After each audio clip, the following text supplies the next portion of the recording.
Welcome, everyone, to our NCAA social series. I'm Andy Katz. This is episode 46. I'm pleased to be joined by Dr. Charles McClelland. He is the commissioner of the SWAC, and Greg Moore, the commissioner of the SIAC. And I want to dive into a lot of different topics here. And Greg is joining us on the phone here via Zoom. Greg, I just want to start with you because I also think that we need to do a little education here. For those who are not as familiar, tell people what is the SIAC? Well, first, I want to thank you guys for inviting us to participate in this discussion. Thank the NCAA, and also thank you. I've been following your work for some time as a long-time college basketball fan. The SIAC is over 107-year-old NCAA conference. We're comprised primarily of historically Black colleges and universities. We have a 6-state footprint. We've been headquartered in Atlanta since our founding. Most of our schools are private schools. We compete at the Division II level. Our presidents take pride in the academic rigor of our institution. We take pride in the athletic and academic achievements of our student athletes. And I've been commissioner for a little more than 12 years. It's gone quite fast. But over the past 12 years, we've added 5 institutions. We just added Allen University into the membership process. We brought in Central State. We brought in Spring Hill College, which is the first non-HBCU member institution in our league, and they're out of Mobile, Alabama. So we're continuing to move forward. This is a difficult time we're in right now, but we're continuing to feel our way through, and hopefully we'll come out the other side, stronger than we entered into this pandemic. So, Charles, the history of HBCUs in the Deep South, and the SWAC has a rich history. What stands out to you the most when you think of that history and the SWAC and what, its imprint across a number of different states? Sure. It's our ability to be able to give really an underserved population, especially in the 30s, 40s, and 50s and 60s, an opportunity not only to play intercollegiate athletics, but to be able to obtain, a college education. If you go back to the early days of the Southwestern Athletic Conference, we are 100 years old this year. So we started in 1920, and it started with institutions in the Houston and surrounding areas. But if you fast forward, when you started to talk about the top African-American talent that was going to the NFL, that was going to the NBA, you had to look at the Southwestern Athletic Conference. Charlie Choo Choo Bracken from Prairie A&M University, the first African-American quarterback to play in the NFL. Obviously, the Southwestern Athletic Conference was there. We were NAIA early. We were able to transition to the NCAA, and we've had some stellar names. Arguably the best wide receiver ever to play the game, Jerry Rice. He's a Southwestern Athletic Conference graduate. Willis Reed, a Hall of Famer, Southwestern Athletic Conference graduate. Lou Brock, MLB Hall of Famer, recently passed away, a Southwestern Athletic Conference Hall of Famer. So the significance of what we've had in the Deep South was unification of our communities to be able to go out and look at the sport of football, the sport of basketball, the sport of baseball, and to be able to bring that talent, educate that talent where they normally wouldn't have had an opportunity to gain that education, and put those individuals out, not only just in the pro ranks, but being professional at whatever career they wanted to be a part of. So I want to go back a little, not just the athletic aspect of this, but the educational aspect and the lack of opportunities, as you mentioned, Charles, for decades. In what way, Greg, and then Charles, if you can piggyback on the back end of this, have these institutions, as you mentioned in your opening comment, Greg, really served, communities that, were ignored, were left behind, that were not given the same opportunities in this country for decades. Yeah, Dr. McClelland makes a great point. I mean, we were founded in 1913, the SWAC in 1920. And I think, historically Black colleges probably can do a better job, Andy, of really sharing how we've made significant contributions, not just in terms of providing academic opportunity, but also the athletic piece is something that's not touched upon. I mean, it wasn't really until the game, and I think, Charles, you may agree with this, the Alabama game involving USC, where you started to see in the late 60s some real, wholesale integration of these Autonomy 5 leagues. But you can't overstate the work that HBCUs did from the turn of the century until, for 50, 60 years in training all the great players that have come out of the NFL players, NBA players that have come out of our league, all the great coaches, the Eddie Robinsons, the Jake Gaithers. So, in a very real sense, I'm not sure, Black colleges in a way laid the foundation in terms of training, skill development of a whole generation of athletes that when integration opportunities, manifested in the late 60s, these kids are able to hit the ground running. In terms of academic piece, our schools in the SIC are located in areas that are 2 to 3 times the national poverty rate. Tuskegee University, Tuskegee, Alabama has a 40% poverty rate. Fort Valley, 37%. Albany, Georgia, 30%.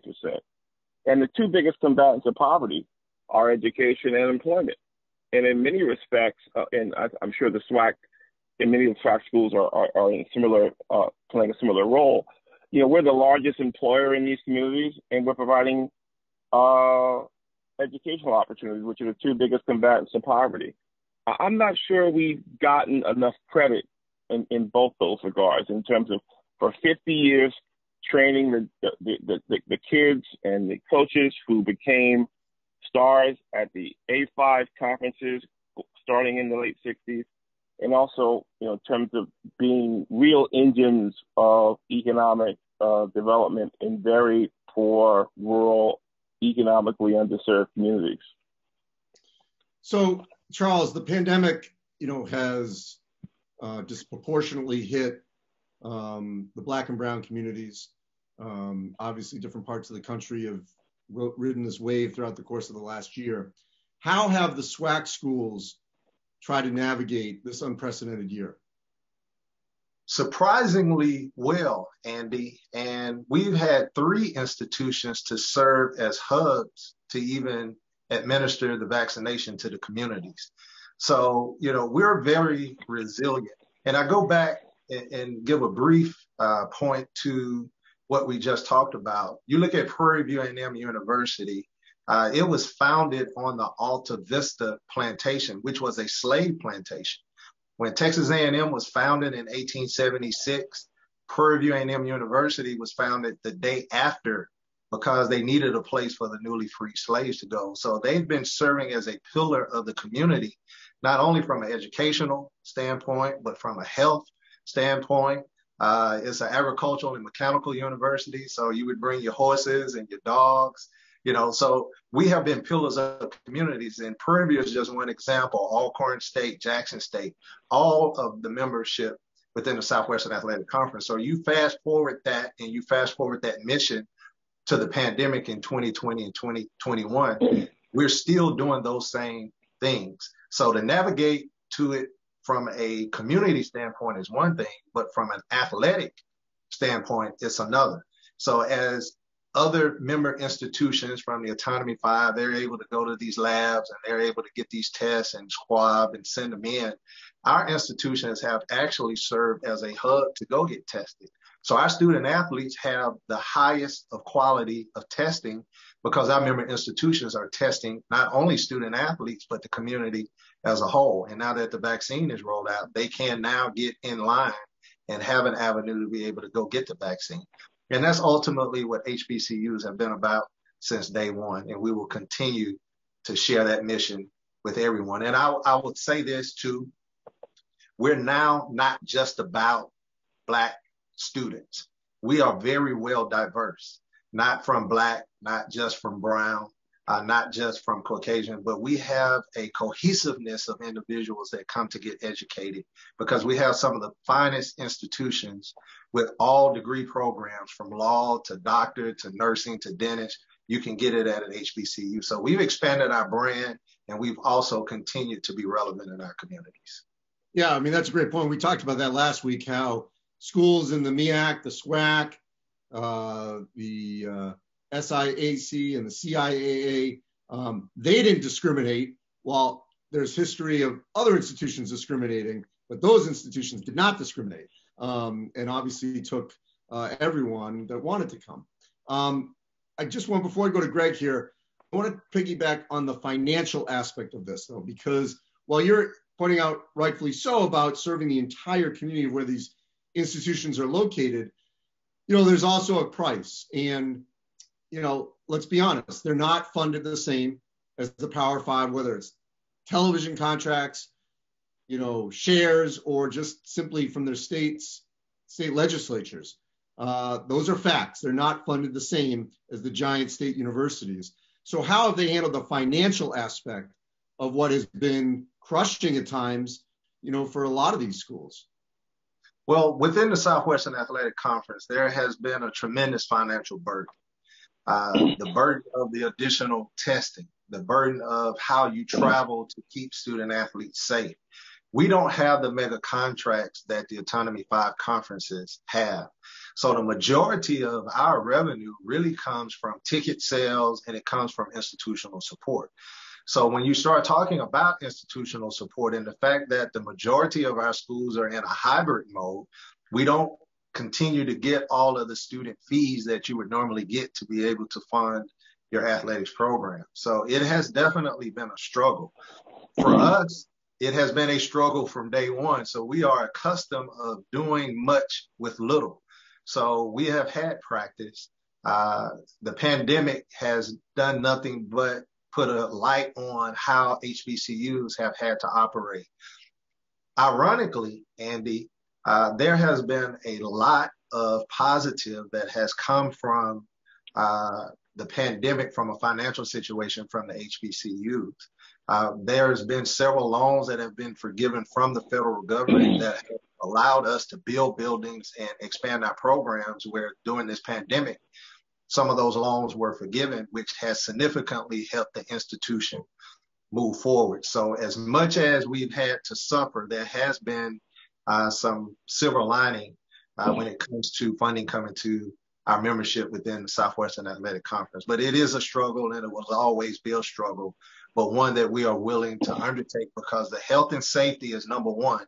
But we also understand the importance of our student athletes having that ability to compete in sports, because we've heard from them time and time again, the mental aspect of not being able to go to school, play sports, and achieve your dreams is just as dangerous as the COVID-19 environment, where we continue to isolate and don't give them that social nurturing that they need. So it's a delicate balance. It's costly, but our membership has been able to navigate it thus far. Greg, what about those same questions for the SIAC, the navigating of COVID and then the financial burden that it has wrought?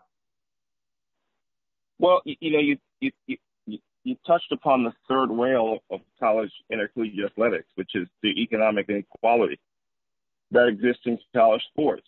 Not much is more needs to be written about and said about it, but when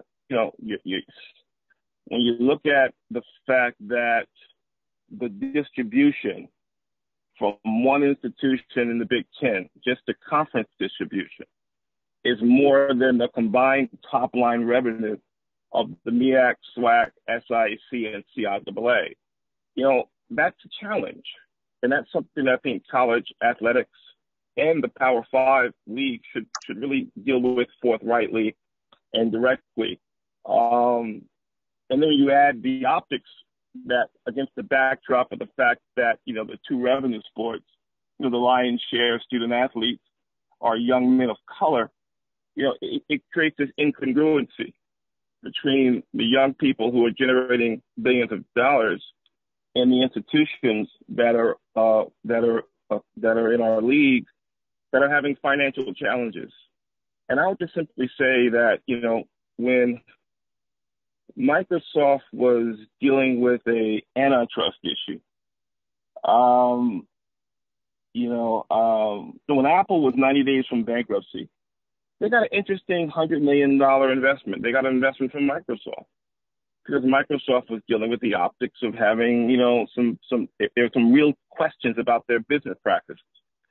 For the life of me, Andy, I don't understand why more resources aren't going to historically Black colleges, particularly in light of the fact that we're providing the majority of ethnic minorities in terms of commissioners, athletic directors, football coaches, basketball coaches. So to me, there needs to be way more investment in these institutions, particularly if you say you care about inclusion, when these schools are the single largest repository of inclusion. So that's something I'm very passionate about. And I'll just say lastly, we've done a lot in our league to push inclusion. That's something I've been pushing since I became commissioner in terms of partnerships with the MPPA, with the SWAC and Michelle Roberts, partnerships to get more minority officials in terms of the NFL.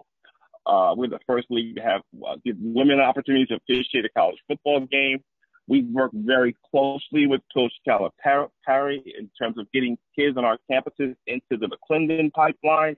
I spoke to him earlier this morning. He mentioned that he's going to have a bunch of kids coming from HBCUs at the Final Four. So we just need more people willing to do the good work and advance that issue of inclusion and make sure that HBCUs are at the center of those discussions to the degree that we're the single largest repository of inclusive professionals. Charles, I brought this up as well last week that we know the process in the NCAA. It's a legislative process. So to affect change, you have to have a seat at the table. And we know that's a problem in corporate America, and hopefully it's getting better.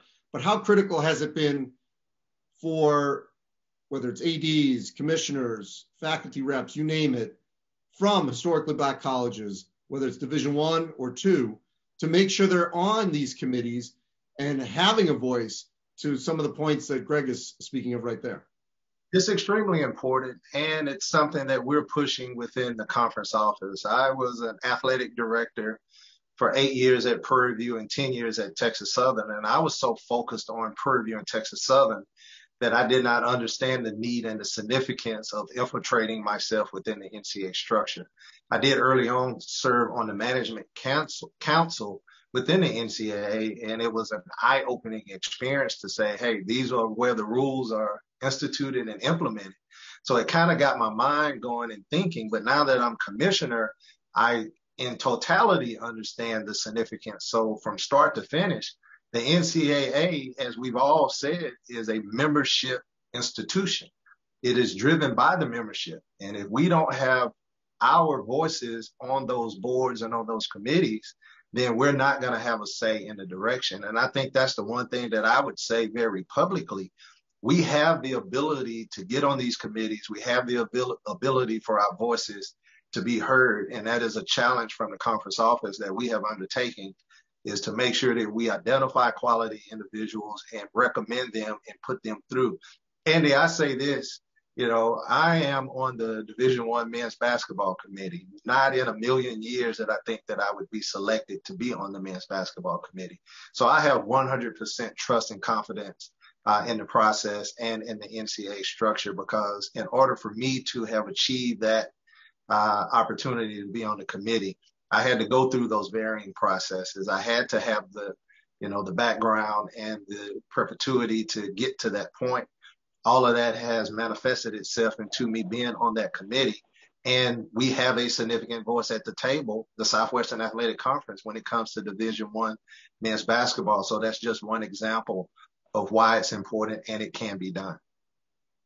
And that's a great point. I don't think for years I don't think it may, I don't want to speak to whether it was done purposely, not purposely, ignored, what have you, but to have a SWAC voice there, I think has tremendous weight as an equal 1 of 10.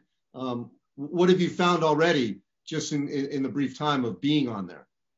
The cohesiveness of the group, the extraordinary work that goes on within that committee, and the burden. The Division I men's basketball tournament is a massive event. It's an event that the membership counts on from a financial standpoint, and every decision is scrutinized and every decision is important. And I think the one thing that I have been pleasantly surprised is the cohesiveness of the group, from Danny Gavitt to Joanne Scott, all the way down. It's one big family and everybody is on the same page and moving forward. We debate in the room, but at the end of the day, it is a very cohesive and strong group. Greg, we saw student athletes across the country, regardless of level, be empowered to speak out over the last year, from really June on. I think we would have seen more of it had we had more of a normal school year where students are interacting with each other on campuses.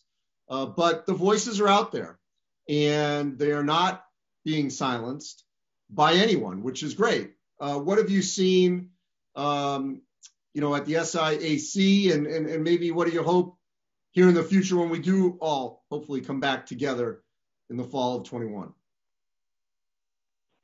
Well, the thing we're most proud of, listen, that's in the great tradition of historically Black colleges.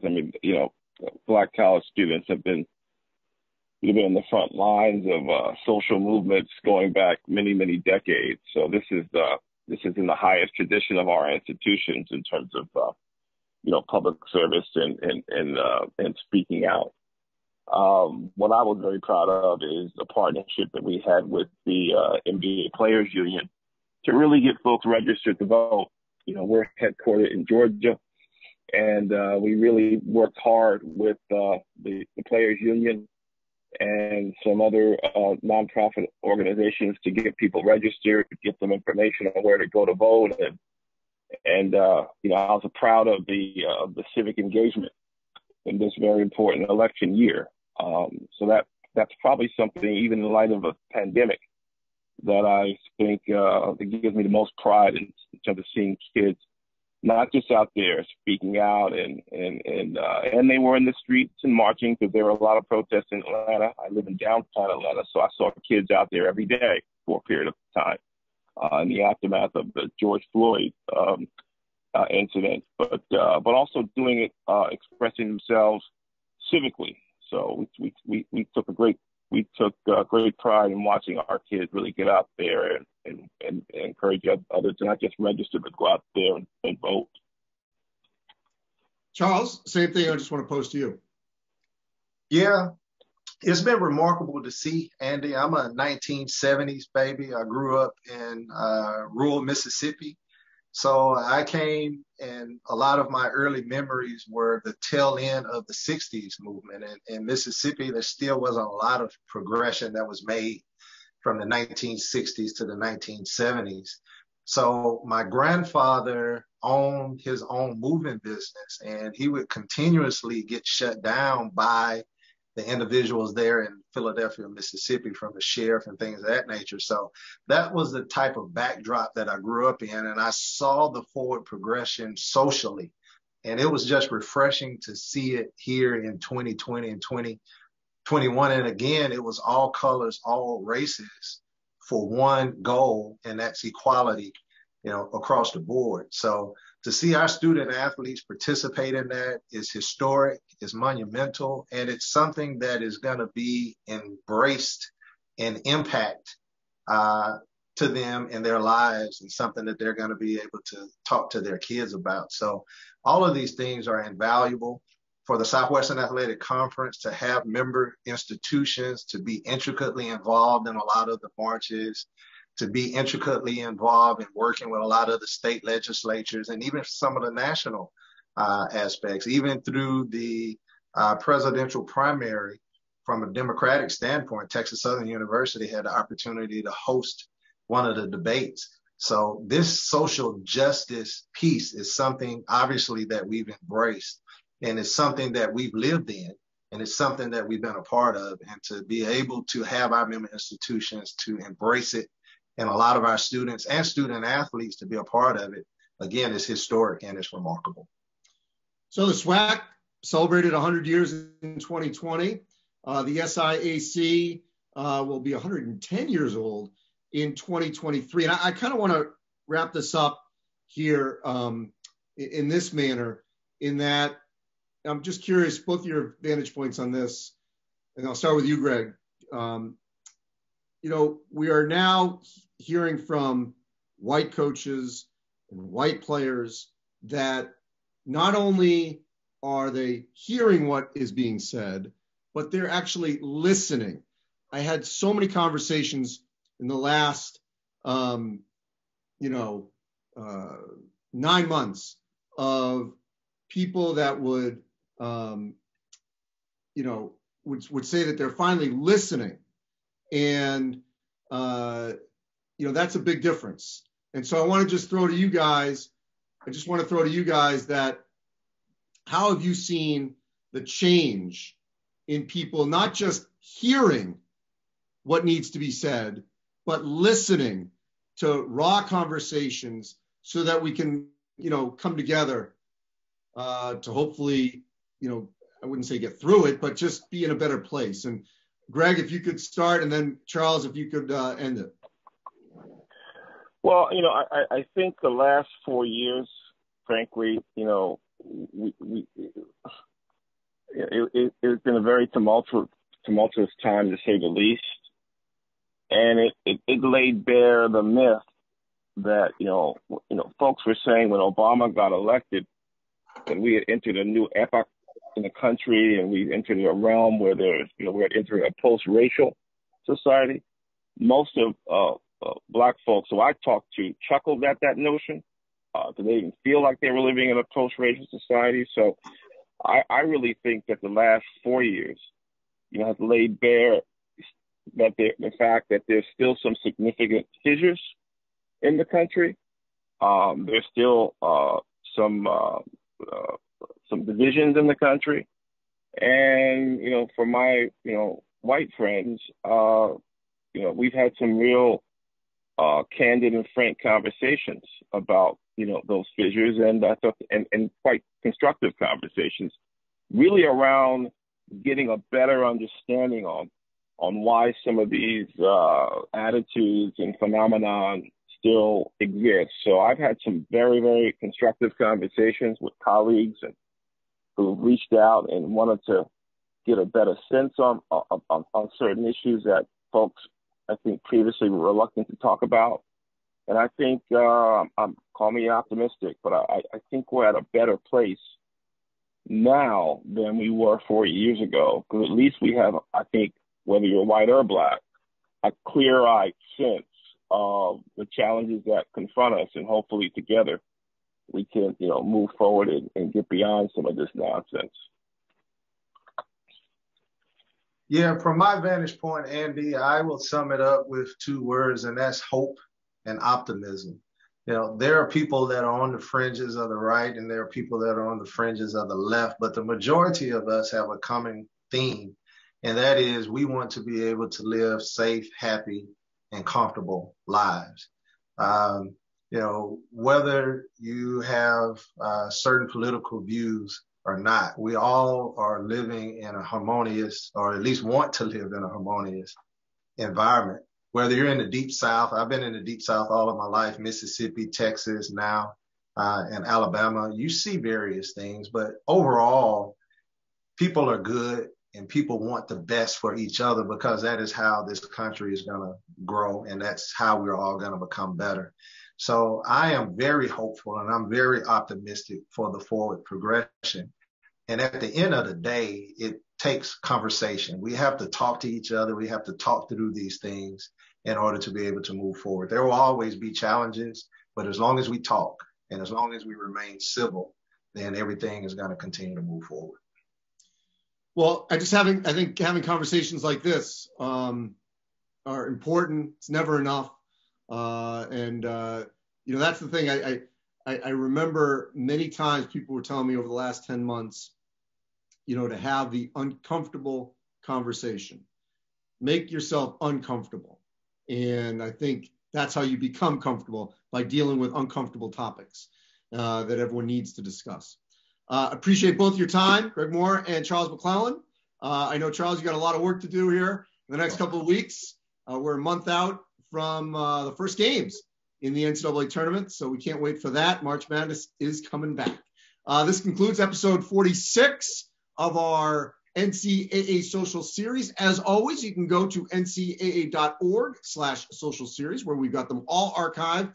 Believe it or not, we're coming up on our 1-year anniversary, which should signal, because we started this when the pandemic started, but we're going to crash through that, keep going forward, and talk about more positive things as we get hopefully on the other side of the pandemic. So anyway, love having both of you on. Continued safe and happy conclusions to this academic year. I'm Andy Katz. We'll talk again next week.